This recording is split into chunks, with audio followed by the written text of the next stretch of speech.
Hello students, Hindi व्याकरण व्याकरण की किताब मधु में आज का विषय है क्रिया। ठीक है, पहले हम जानते हैं क्रिया किसे कहते हैं। क्रिया के बारे में हम जानकारी लेते हैं। जिन शब्दों से किसी कार्य के करने, होने या पता चलता है उसे क्रिया कहते हैं। जिन शब्दों से क्रिया के कार्य करने का या होने का पता चलता है उसे क्रिया कहते हैं। ठीक है, देखिए इसमें से इस चित्र को ध्यान से देखिए। लड़कियां गा रही है, तो क्रिया कौन है ना, गा रही है। कैसे पता चलेगा कि ये गा रही है क्रिया है? तो हम प्रश्न करेंगे, क्रिया को पहचानने के लिए हमको प्रश्न करेंगे क्या और किसको लगाकर प्रश्न करेंगे, तब हम पता कर सकते हैं। ठीक है, लड़कियां क्या कर रही है ना, गा रही है। ठीक है, तो ये आपकी क्रिया है। सूर्यास्त हो रहा है, हो रहा है। ठीक है, तो ये आपकी क्रिया है। ऊपर के उदाहरण क्या रही है, हो रहा है पदों से किसी न किसी कार्य करने का, होने का पता चलता है। ठीक है, तो यहाँ सूर्यास्त हो रहा है कार्य का पता चल रहा है, और यहाँ लड़कियां गा रही है पता चला। कुछ न कुछ कार्य को जो पता चलता है उसे क्रिया कहते हैं। अच्छा, धातु किसे कहते हैं, हम इसके बारे में जानते हैं। धातु किसी क्रिया शब्द के अनेक रूप में जो अंग समान रूप से मिलता है उसे धातु कहते हैं। यही क्रिया के मूल रूप होते हैं। तो ये जो धातु है ये आपकी क्रिया के मूल रूप है। ठीक है, तो पहले धातु, इसके बाद क्रिया। तो धातु से हम क्रिया कैसे बनाएंगे ना, हम प्रत्यय लगा के हम उसको शब्दों को परिवर्तन करेंगे। जैसे देखिए जा लिखा है, तो जा में हम ना प्रत्यय लगा दिए, तो जो बन गया जाना। ठीक है, तो जा हो गया आपकी धातु, ना प्रत्यय जो नया शब्द बना ये क्रिया। इसी प्रकार आ के साथ ना प्रत्यय लगाइए तो बना आना। ठीक है, सो के साथ ना प्रत्यय लगा दिए सोना। उठ के साथ ना प्रत्यय लगा दिए उठना। देख के साथ, हंस के साथ ना प्रत्यय लगा दीजिए तो देखे ना हंसना। इसी प्रकार धातु के साथ जब ना प्रत्यय जोड़ेंगे तो जो शब्द बनते हैं उसे क्रिया कहते हैं। ठीक है, क्रिया की वर्गीकरण मतलब क्रिया के भेद कितने प्रकार के होते हैं इसके बारे में जानते हैं। कर्म के आधार पर क्रिया के, रचना के आधार पर क्रिया के भेद होते हैं। एक है आपके कर्म के आधार पर क्रिया के भेद, और दूसरा है रचना के आधार पर। देखिए दो प्रकार के होते हैं। कर्म के आधार पर क्रिया के भेद में हम पढ़ने जा रहे हैं, और एक है रचना के आधार पर क्रिया के भेद। कर्म के आधार पर भेद कितने प्रकार के हैं, ये भी आपके दो प्रकार के हैं। ठीक है, एक है अकर्मक क्रिया और सकर्मक क्रिया। ठीक है, तो अकर्मक क्रिया और सकर्मक क्रिया कैसे पहचानेंगे, तो हम कैसे जानते हैं कि अकर्मक क्रिया सकर्मक क्रिया। वाक्य में जिस क्रिया के प्रयोग में कर्म की आवश्यकता नहीं होती है, जिस वाक्य में आपका कर्म ना हो उसे अकर्मक क्रिया कहते हैं। जिस वाक्य में कर्म है उसे सकर्मक क्रिया कहते हैं। तो अकर्मक क्रिया किसे कहते हैं हम जान चुके हैं, तो अकर्मक क्रिया और सकर्मक क्रिया। ठीक है, तो सकर्मक क्रिया पहचानने के लिए हम जब वाक्यों में क्या और किसको लगाकर प्रश्न करना पर ध्यान दीजिए। सकर्मक क्रिया पहचानने के लिए यदि वाक्य में कर्म है कि नहीं है, तो वाक्य में क्रियाओं के साथ क्या, क्रियाओं के साथ क्या, क्या और या किसको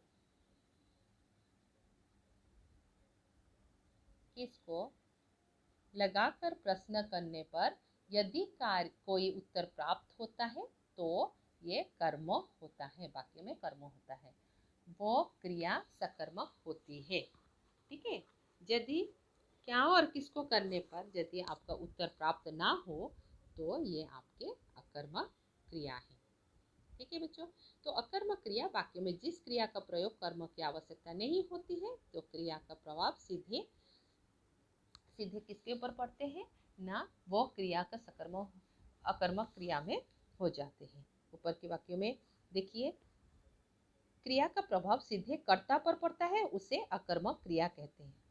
जिस वाक्यों में ध्यान दीजिए, जिस वाक्यों में कर्ता पर डायरेक्ट उत्तर पड़ता है उसे अकर्मक क्रिया कहती है।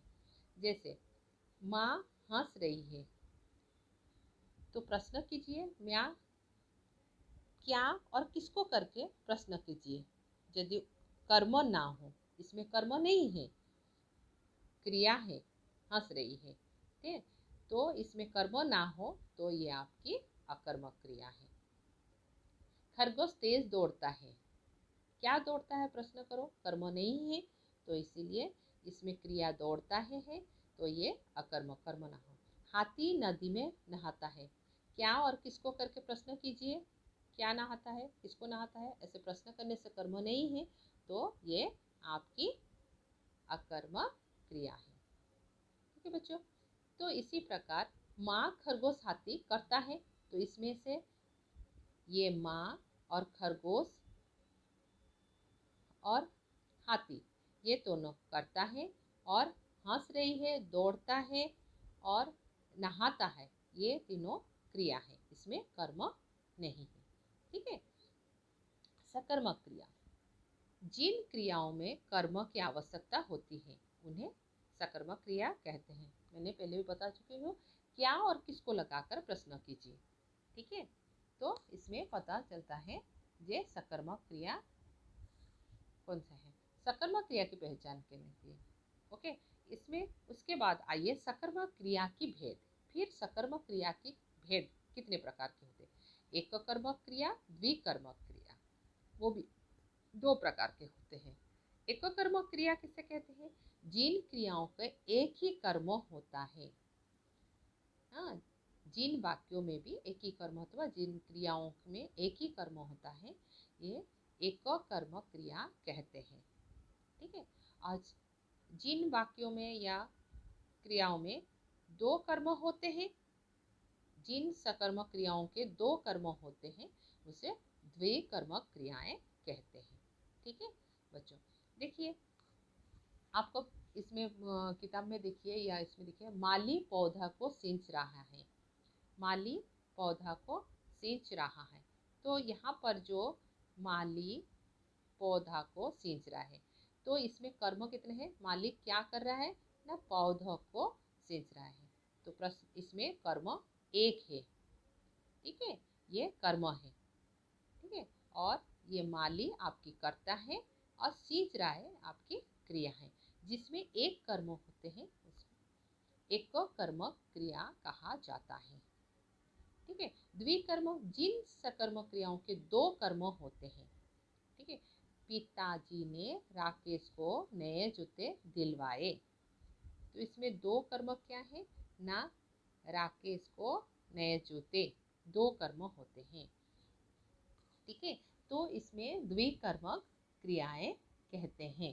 ठीक है, तो इसमें मुख्य क्रिया कौन सा है, हम कैसे पता करेंगे जो मुख्य क्रिया क्या है ना। देखिए, जिस वाक्यों में आप प्रश्न करोगे क्रिया के साथ डायरेक्ट होता है, पिताजी ने राकेश को नए जूते दिलाए, क्या दिलाए ना, नए जूते, तो ये आपकी मुख्य कर्म है। ठीक है, और किसको दिलाए ना, राकेश को, तो ये आपकी गौण कर्म है।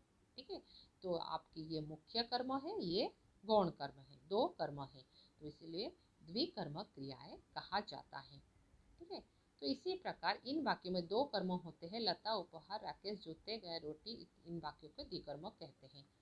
में दो, एक प्राणीवाचक कर्म होता है और दूसरा अप्राणीवाचक कर्म होता है। कैसे पहचाने के प्राणीवाचक और अप्राणीवाचक, देखिए जूते, जूते प्राणीवाचक नहीं है, अप्राणीवाचक, राकेश प्राणीवाचक।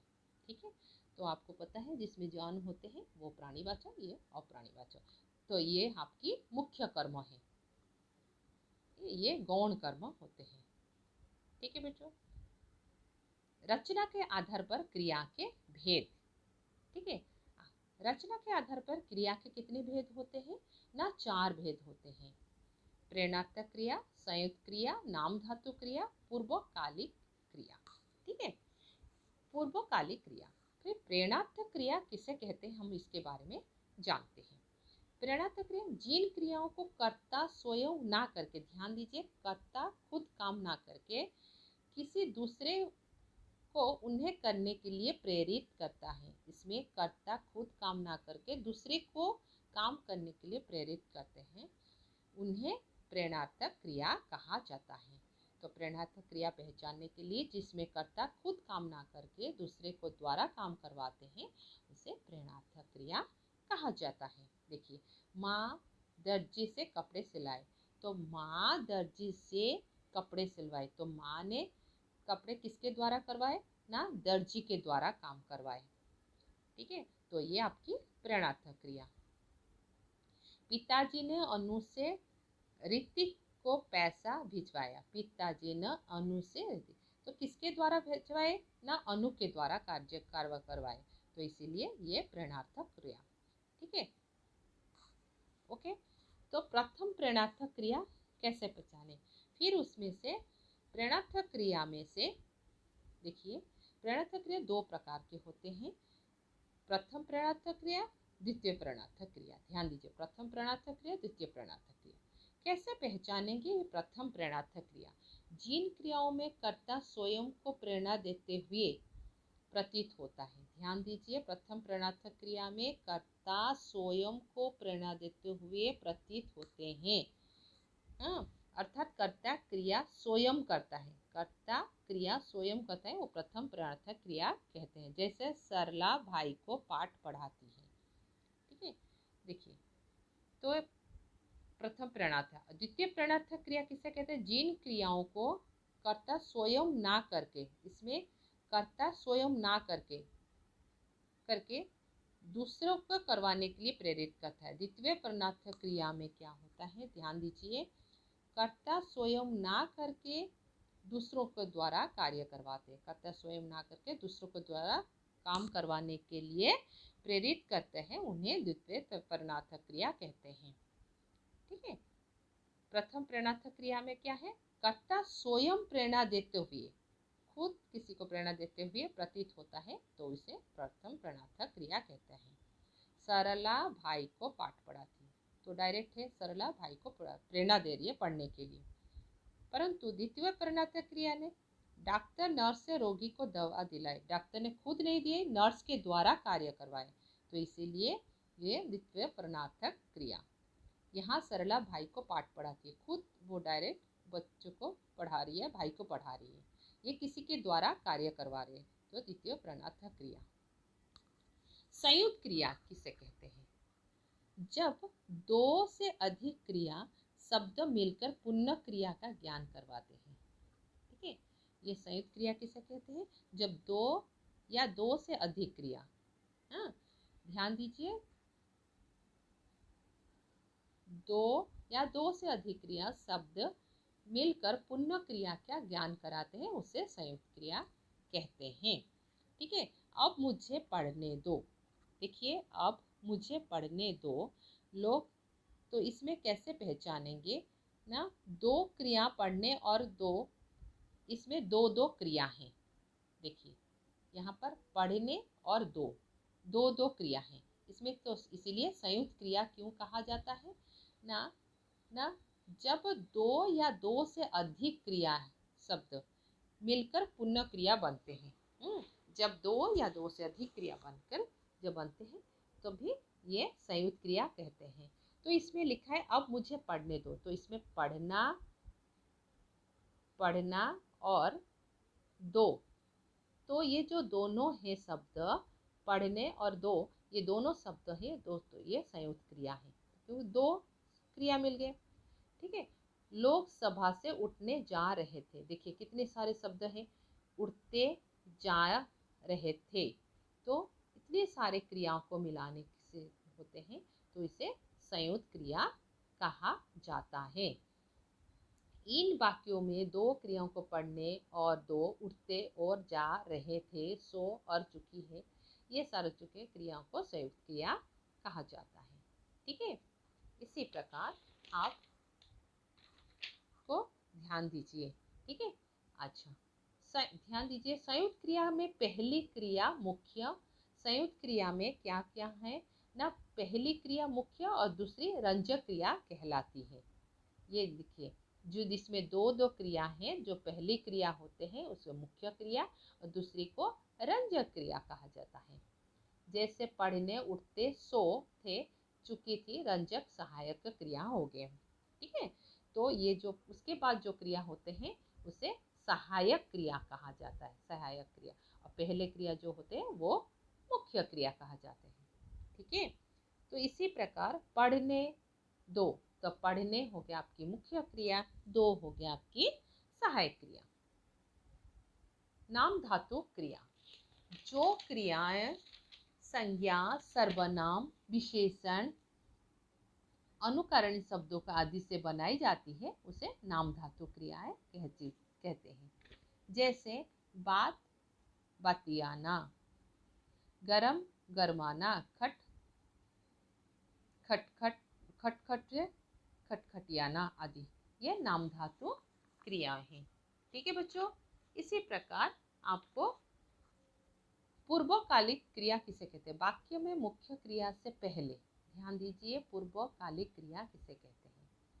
वाक्य में मुख्य क्रिया से पहले प्रयुक्त होने या संपन्न होने वाली पूर्वकालिक क्रिया कहते हैं। इनकी रचना धातु में कर अथवा कर के लगाने से होते हैं। ठीक है, तो ये जो पूर्वकालिक क्रिया होते हैं इसमें क्या लगाते हैं ना, आपकी कर और करके लगाने से होती है। जैसे माँ बैठ कर, बैठ प्लस कर, बैठ कर, तो ये जो क्रिया बने बैठ कर। ठीक है, विवेक खेल कर, खेल प्लस कर, तो खेल और कर लगा के ये जो क्रिया बन रही है वो पूर्वकालिक क्रिया कहते हैं। गिरीश दूध पीकर सो गया, ये जो इन वाक्यों में काट रही है, आ रहा है और सो गया है मुख्य क्रिया है। देखिए, माँ बैठकर सब्जी काट रही है, तो माँ बैठकर सब्जी काट रही है। यहाँ पर जो बैठकर, खेलकर, पीकर किया उसमें पहले संपन्न हो जाता है। ठीक है, ये सारे जो क्रिया है इसमें जो देखिए बैठकर, खेलकर और पीकर, ये सारे क्या हो जाता है ना, पहले संपन्न हो जाता है। ठीक है, और इन वाक्यों में काट रही है, आ रहा है, काट रही है, आ रहा है, सो गया है, ये मुख्य क्रिया है। ठीक है, तो इसमें जो माँ बैठकर सब्जी काट रही है, तो काट रही जो मुख्य क्रिया है, तो बैठकर आपकी सहायक क्रिया जैसे है। ठीक है, तो इसमें मुख्य क्रिया क्या हुआ, काट रही है, आ रहा है, मतलब खेल कर आ रहा है, आ रहा है मुख्य क्रिया है। ठीक है, और ये सब जो शब्द बैठकर, खेलकर, प्रिय, ये सब पूर्वकालिक क्रिया कहा जाता है। मतलब क्रिया से, मुख्य क्रिया से पहले जो क्रिया आ गया तो वो हो गया आपकी पूर्वकालिक क्रिया। ठीक है, क्रिया से पहले जो क्रिया आया वो पूर्वकालिक क्रिया। ओके बच्चों, इसी प्रकार क्रिया को आपको पढ़ना है, वो याद रखना है। थैंक यू बच्चे।